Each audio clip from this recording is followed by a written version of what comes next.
Welcome to the Tech Egg. Don't get scrambled. Enjoy the video. You start by gathering the exact tools and replacement cells so you avoid mistakes mid-repair. Heat the seam to loosen adhesive. This softens glue and prevents cracking. Once warm, use a thin pick at the hinge and pry slowly. Rapid force can snap clips.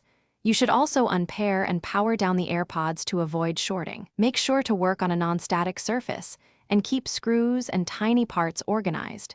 This saves time and prevents lost pieces during reassembly. Once the case is open, you'll remove the inner shield screws and carefully lift the PCB. A plastic spudger avoids board damage. You're doing this so you can reach the battery tabs, desolder or release them gently because excessive heat ruins connectors.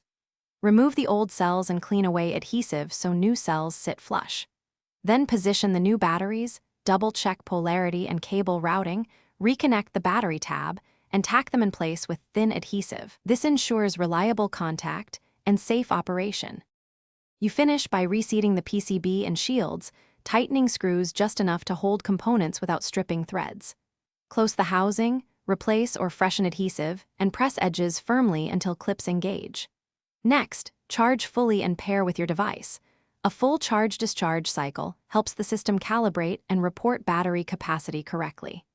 If charging or pairing fails, first inspect connector seating, verify battery polarity, and check for solder bridges or torn flex cables.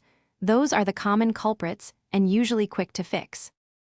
Thanks for watching. Consider subscribing if I helped unscramble your problems.